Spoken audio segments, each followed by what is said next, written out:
Hello listeners, আসসালামু আলাইকুম। আশা করি সবাই ভালো আছেন। আল্লাহর রহমত, আপনাদের দোয়ায় আলহামদুলিল্লাহ আমিও খুব ভালো আছি।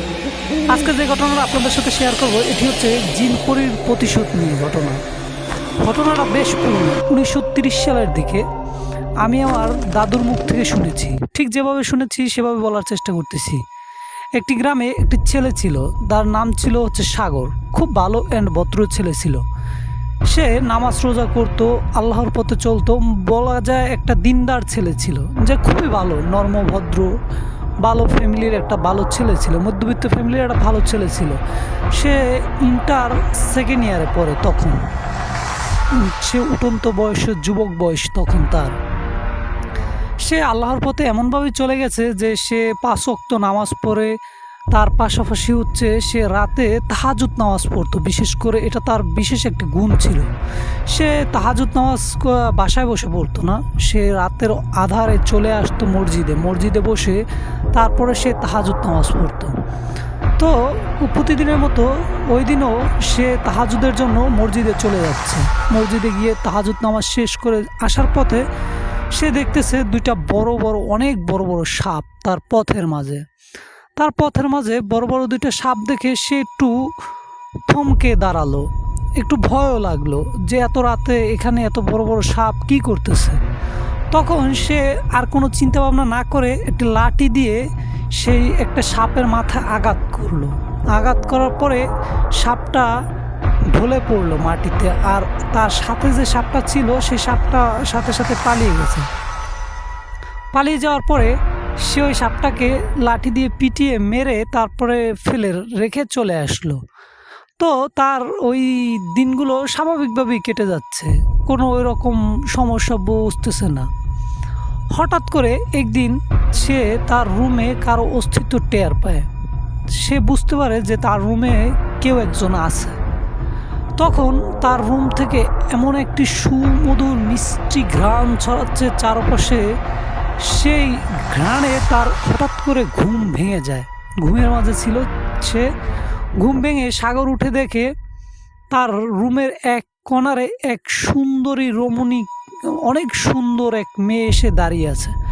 তখন সে সাগর জিজ্ঞাসা করলো, আপনি কে, আর আপনি এত রাতে আমার রুমে কি করেন? তখন ওই মেয়েটা একটি মিষ্টি হাসি মুখে নিয়ে বলল যে আমার তোমাকে ভালো লাগে, সেই জন্য তোমার কাছে আসছি, আর আমার তোমাকেই শুধু ভালো লাগে। এই কথা বলার পরে সাগর একটু ভয় পেয়ে বলতেছে, আপনি কে আসলে, আর এত রাতে আপনি আমার ঘরের ভিতরে আসলেন কিভাবে? তখন সাগরের কথার কোনো উত্তর না দিয়ে সে একটু মৃদু হাসলো। হেসে সে তার মতো করে হাওয়ায় বিলীন হয়ে গেল। হাওয়ায় বিলীন হয়ে যাওয়ার পরে সকালবেলা সাগর যখন ঘুম থেকে উঠল, তখন শুনতেছে তাদের গ্রামের এক লোকরে বিষাক্ত এক সাপে সবল দিয়ে মেরে ফেলেছে। তো এইটা নিয়ে গ্রামে একটি হল্লা পড়ে গেল যে গ্রামে এত বিষাক্ত সাপ আসলো কোথা থেকে, আর সাধারণত গ্রামের বাড়িতে এত বিষাক্ত সাপ থাকার কথাও না। তখন তারা ওই লোকটার জানাজা হচ্ছে সকাল 10টায়। সাগরের বাবা, তারা ওই এলাকার ওই মানুষ তো, সেই জন্য তারাও জানাজায় গেল।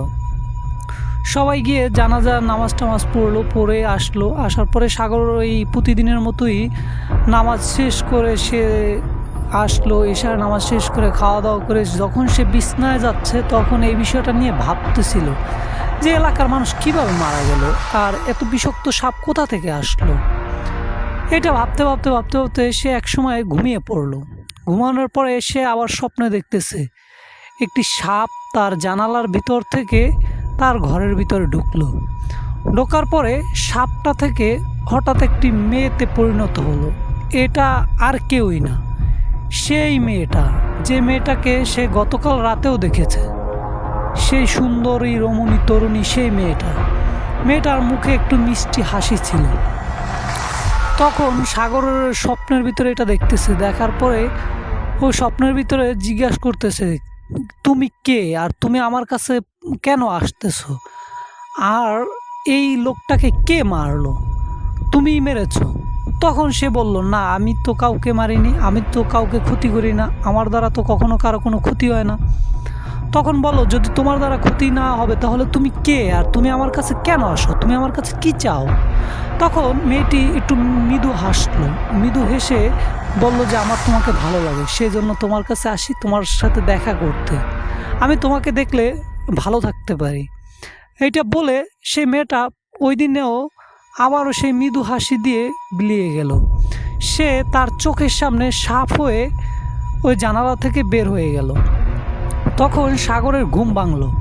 ঘুম ভেঙে উঠে দেখে সে জানালার একটা দরজা এখনো নড়াচড়া করতেছে।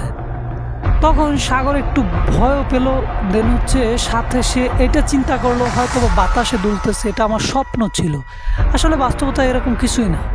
কিন্তু সাগরের নাকে তখনও সেই ঘ্রাণ, সেই সুমধুর মিষ্টি ঘ্রাণ এখনও লেগে আছে। তো সাগর বলল যে হয়তোবা এটা আমার মনের ধান্দা, ভুল, এইটা ভেবে সে আবার ঘুমিয়ে পড়ল। পরের দিন সকালবেলা শোনা গেল তাদেরই গ্রামে আরেকজন লোককে সাপে কাটা দিয়েছে। সাপে আঘাত করার পরে সেই লোকটা মারা গেছে। মারা যাওয়ার পরে সাগর একটু দুশ্চিন্তায় পড়ল। ও ভাবতেছে আমার কাছে আমার স্বপ্নে আসতেছে এই তো সেই না। এই নিয়ে ও অনেক চিন্তা ভাবনা করতেছে, পড়াশোনাও ঠিকমতো করতেছে না, সব মিলিয়ে জিলে ও একটা ডিপ্রেশনের ভিতরে চলে গেছে। তখন ওর বাবা ওকে জিজ্ঞাসা করলো, সাগর কি হয়েছে, তোমার কোনো সমস্যা হয়েছে? তোমার কোনো সমস্যা হয়ে থাকলে তুমি আমাকে বলতে পারো। তখন সাগর তার বাবার কাছ থেকে বিষয়টা লুকিয়ে নিল। সে বলল যে না, এরকম কিছুই না, আমার ইদানিং ভালো লাগতেছে না। তখন সাগরের বাবা জিজ্ঞেস করলো কেন ভালো লাগতেছে না? তখন সাগর বলল যে বাবা আসলে আমাদের গ্রামে তো একের পর এক মানুষ মারা যাচ্ছে, সাপে কাটতেছে, এইটা নিয়েই খুব টেনশন হচ্ছে। তখন ওর বাবা ওকে বললো, অনেক বুঝালো যে আসলে এইগুলা থেকে হয়তোবা গ্রামে সাপ বাড়ছে বা এরকম কিছু বন্যার কারণে কিছু সাপ হয়তোবা চলে আসছে, সে সাপগুলো যেতে পারে নাই, সে সাপগুলো হয়তোবা এরকম করতেছে। তখন এই কথা শুনে সাগর তার বাবাকে বলল, হ্যাঁ বাবা, হয়তোবা হতেও পারে এরকম কিছু, তা না হলে আমাদের গ্রামে তো সাপ আসার কথা না। ওই দিন ওই লোকের জানাজা ছিল আসরের পরে। সাগরের বাবা সবাই সেই লোকের জানাজায় গিয়েছিল। গিয়ে জানাজা দিয়ে দাফন করে তখন আস্তে আস্তে মাগরিবের আজান কেবল দিবে, চারদিকে কেবল মাগরিবের আজানের সময় হচ্ছে, এরকম একটা অন্ধকার কিছুটা নেমে আসছে। কিছুটা অন্ধকার নেমে আসায় আজানের ধ্বনি চারদিক থেকে আসবে। ঠিক তার কিছুক্ষণ আগে সে ওই মেয়েটাকে মনে হলো দেখতে পাচ্ছে কোথাও এক জায়গায়, সে দাঁড়িয়ে আছে, এটা সে অনুভব করতেছে। কিন্তু তার সাথে তার বাবা আছে, তারপর আরও গ্রামের অনেক লোকজন আছে, কিন্তু কেউই দেখতে পাচ্ছে না। শুধু সাগর দেখতে পাচ্ছে লোকজনের ভিতরে সেই মেয়েটাও দাঁড়িয়ে আছে। আর মেয়েটার মুখে একটা অদ্ভুত রকম মিষ্টি হাসি, যে মানুষ একটা মারা গেছে সে অন্য মুডে থাকবে বা তার মন খারাপ থাকবে এরকম কিছুই না, তার মুখে একটি মিষ্টি হাসি লেগেই আছে। এই বিষয়টা দেখে সাগর যতটা না অবাক হলো, তার থেকে বেশি ওর ভিতরে কৌতূহল সৃষ্টি হলো যে এই মেয়েটাকে শুধু আমি কেন দেখতে পাচ্ছি, আর এই মেয়েটা আমার সামনেই কেন আসতেছে, আর আমাকেই কেন এরকম করে মিষ্টি হাসি দিচ্ছে। এখন ও এর কোনো অ্যান্সার খুঁজে পাচ্ছে না। এরকম ভাবনা চিন্তা করতে করতে ও ভাবতেছে ও এখন মেয়েটার কাছে যাবে, গিয়ে জিজ্ঞাসা করবে আসলে মেয়েটা কে, বা ও কি চায়, ওর কাছে কি চায়, ও কেন মেয়েটাকেই দেখে, অন্য কেউ দেখে না। ঠিক তখনই সুমধুর মিষ্টি কণ্ঠে ভেসে আসলো চারদিক থেকে আজানের ধ্বনি আসতেই সাথে সাথে মেয়েটা কোথায় যেন হারিয়ে গেল। মেয়েটা হারিয়ে যাওয়ার পরে ও আর মেয়েটাকে কোথাও খুঁজে পেল না। খুঁজে না পেয়ে ওর মতো মাগরিবের সালাত আদায় করলো। মাগরিবের সালাত আদায় করার পরে বাসায় আসলো, বাসায় এসে একটু পড়াশোনা করলো। ওই যে মেয়েটাকে দেখছিল সেটা ওর মাথায় ছিল না, সব কিছু ভুলে গেছে। ওই যে কিছুক্ষণ আগে একটা মেয়েকে দেখলো বা মেয়েটার মিষ্টি হাসি দেখলো বা জিজ্ঞাসা করবে এরকম কিছু ছিল, ওগুলো তার মাথার ভিতরেই ছিল না। সব কিছু ভুলে ওর মতো করে স্টাডি করতেছে, পড়াশোনা শেষ করে আজান দিছে, ও নামাজে চলে গেছে। নামাজ থেকে এসে খাওয়া দাওয়া করে রেস্ট নিয়ে তারপরে ও ঘুমানোর প্ল্যান করতেছে, ঘুমানোর প্ল্যান করার সময় ওর মাথায় তখন ওই চিন্তাটা ঘুরতেছিল যে মেয়েটা কে। আসলে হঠাৎই ওর মাথায় এই চিন্তাটা হঠাৎ করে চলে আসলো যে মেয়েটা কে, আমার কাছে কেন আসে আর কি চায়। তখন ও নিজেকে নিজে অনেক প্রশ্ন করলো, অনেক কি ইচ্ছু করলো, কিন্তু কোনো প্রশ্নের উত্তর পাচ্ছে না। ও সব কিছু গুলিয়ে মিলে দিচ্ছে যে আসলে কি হচ্ছে ওর সাথে, গুলিয়ে ফেলতেছে, মানে কোনো কিছুর অ্যান্সারই খুঁজে পাচ্ছে না, কেন হচ্ছে, কিসের জন্য হচ্ছে, কি কারণে, কিছুই বুঝতে পারতেছে না। তখন সাধারণ 8-10 দিনের মতো ওই দিনও ও ঘুমানোর প্ল্যান করতেছে, ঘুমিয়ে পড়ছে। ঘুমিয়ে পড়ার সময় বেশ ও তখন ঘুমের কাতর। তো হঠাৎ করে ও শুনতে পেল যে ওর কানে শব্দ আসলো যে ওর জানালা খুলতেছে কেউ একজন। যখন জানালা খুলছে, জানালা খোলার একটা শব্দ আসছে।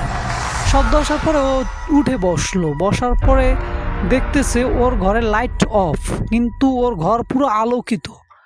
আলোকিত দেখতেছে আর কেউই না, সেই মেয়েটা। সেই মেয়েটা ওর সামনে এসে দাঁড়ালো। দাঁড়ানোর পরে আবার সেই মুখে মিষ্টি হাসি।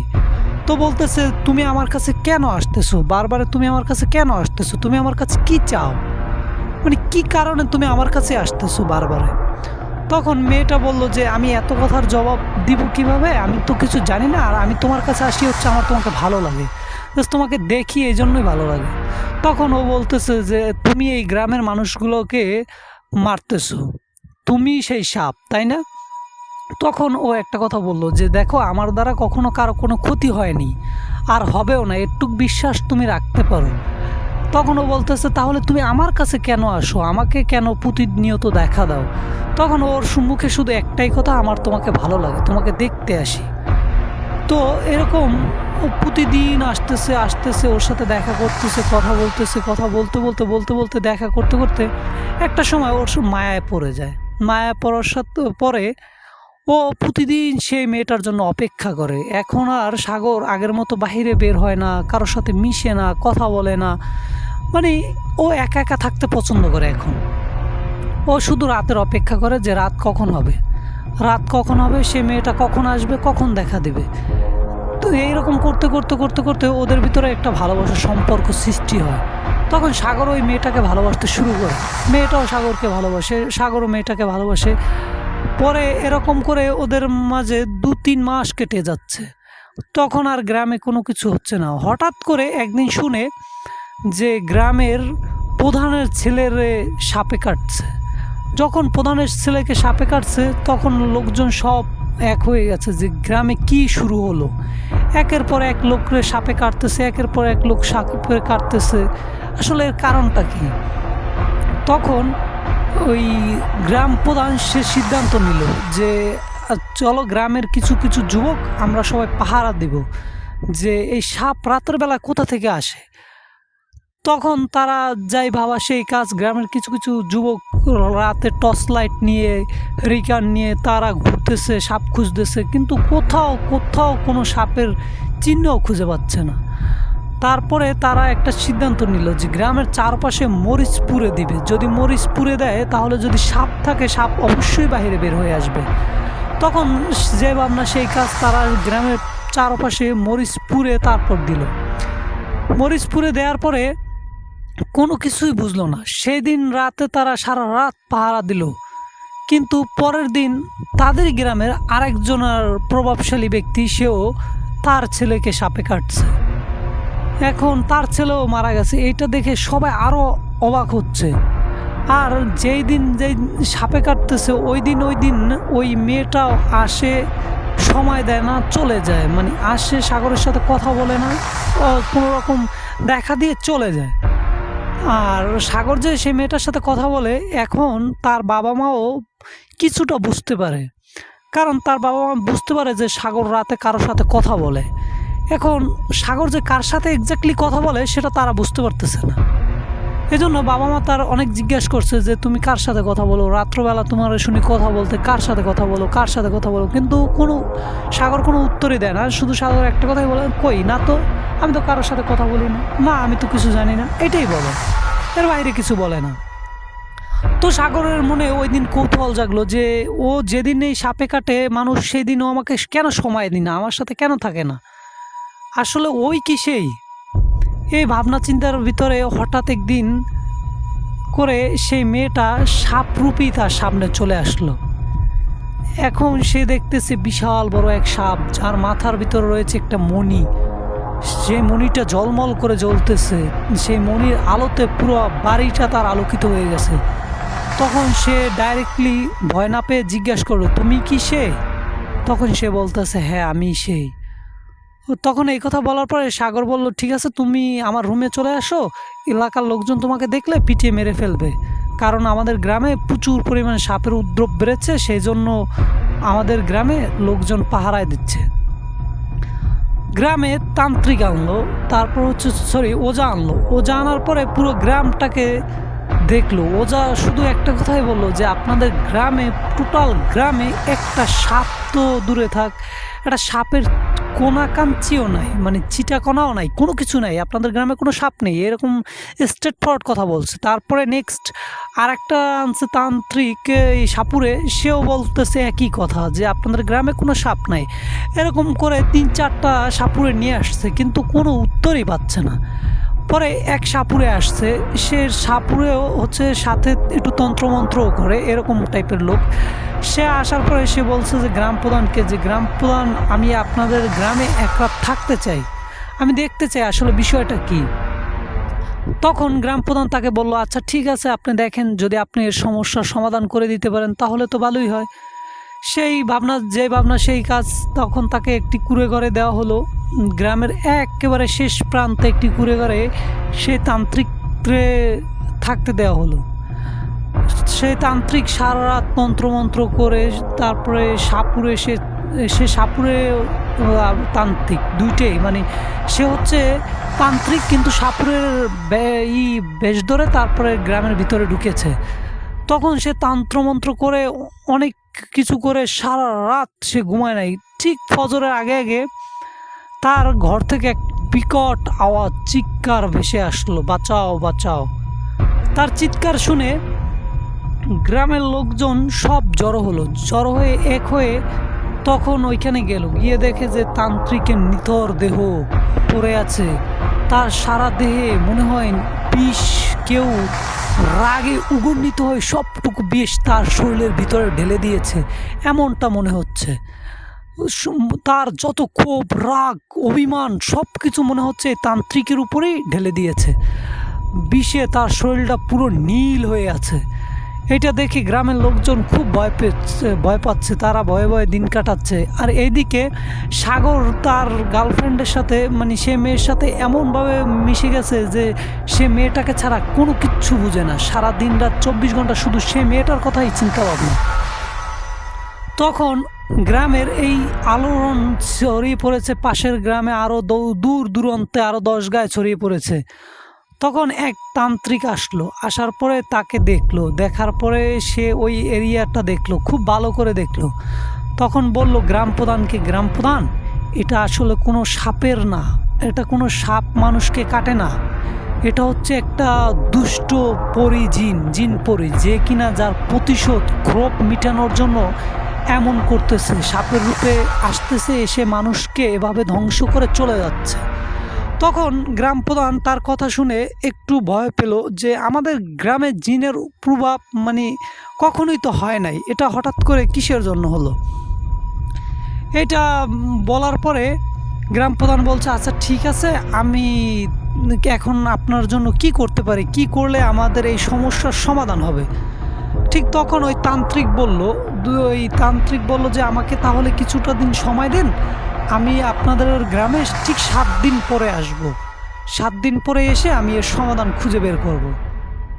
তখন ওই তান্ত্রিক সে তার স্থানে চলে গেছে, সে তার বসস্থানে গিয়ে তখন তন্ত্রমন্ত্র করে চলে আসার ঠিক 7 দিন পরে তার গ্রামে চলে আসার পরে সেই পুরো গ্রামটা বন্ধক দেওয়ার পরে ওই গ্রামের ভিতরে আর কোনো সমস্যা হবে না, এটা তান্ত্রিক বলার পরে তান্ত্রিকের মতো চলে গেছে। তারপরে দিন এরকম চলে যাচ্ছে, সব মিলিয়ে দিলে ভালোই কাটতেছে। কিন্তু সাগরের মনের ভিতরে একটাই প্রশ্ন, তার গার্লফ্রেন্ড কিসের জন্য আসতেছে না, সে মেয়েটাকে কেন দেখতেছে না, কেন আসতেছে না। হঠাৎ করে সাগর একদিন ঘুমিয়ে পড়ার পরে সে অনুভব করলো সে তার খাটে নাই, সে কোথাও জঙ্গলের ভিতরে। এখন সে ঘুম থেকে উঠে দেখে সে একটা জঙ্গলের ভিতরে তার খাট সহকারে সে শুয়ে আছে। খাট সহকারে শুয়ে আছে। পরে সে উঠে বসলো, বসে দেখে চারপাশে স্বর্ণ, কলস, অলংকার অনেক কিছু, কিন্তু তার মনে কোনো লোভ ছিল না। সে খুবই ভালো একটা ছেলে ছিল। সে ওগুলোকে ইগনোর করে যখন জঙ্গলের থেকে বাইরে বের হবে, ঠিক সেই বাইরে বের হওয়ার আগে দেখে সেই মেয়েটা দাঁড়িয়ে আছে। এখন বলতেছে যে তুমি আমাকে কেন এখানে নিয়ে আসছো, তুমিই নিয়ে আসছো, আর তুমি এতদিন আমাদের ওখানে কেন যাওনি? তখন ওই মেয়েটা বলছে যে আমি কিভাবে যাব, দেখো আমাকে হচ্ছে ওরা বন্দি করে রেখেছে। এই যে তান্ত্রিক তোমাদের এখানে আসছে, এ কোনো সাধারণ তান্ত্রিক না, এ হচ্ছে পুরো পাওয়ারফুল একজন তান্ত্রিক, যে তন্ত্রমন্ত্র এমন করে দিয়ে গেছে যে আমি ওই গ্রামের ভিতরে ঢুকতে পারি না। আমার ওই গ্রামের ভিতরে ঢুকতে গেলে ওই রেখা পার হয়ে তারপর ঢুকতে হবে। তখন ও বলছে যে আচ্ছা ঠিক আছে, তাহলে আমি তোমাকে এই গ্রামের ভিতরে কিভাবে ঢুকাতে পারি?